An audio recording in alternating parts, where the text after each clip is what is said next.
ప్రతి అంశాన్ని కూటమి నేతలు రాజకీయం చేస్తున్నారని మండిపడ్డారు వైఎస్ఆర్సీపీ నేత మాజీ మంత్రి వెల్లంపల్లి శ్రీనివాస్. ఆర్య వైశ్యులపై రాష్ట్ర వ్యాప్తంగా దాడులు జరుగుతున్నాయని ఆరోపించారు. ఆర్య వైశ్యులకు కూటమి ప్రభుత్వంలో రక్షణ లేకుండా పోయిందన్నారు వెల్లంపల్లి.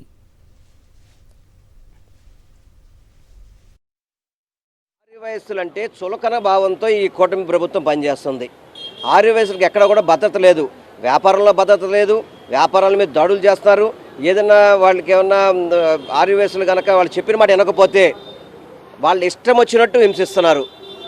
ఈరోజు ఎందుకు మాట్లాడుతున్నా అంటే వాసవి మాతకి మేము మొరబెట్టుకుంటున్నాం, అమ్మ ఆర్యవైశ్యులు నువ్వే కాపాడి కూటమి ప్రభుత్వం బాధ నుంచి మమ్మల్ని రక్షించు అని చెప్పని ఈరోజు వాసవి మాతకి మేము అందరూ కూడా పూజలు చేసుకోవడం జరుగుతుంది. ఎందుకంటే ఈ 18 నెలల్లో చూసుకుంటే కనుక విపరీతమైన మారణకాండ.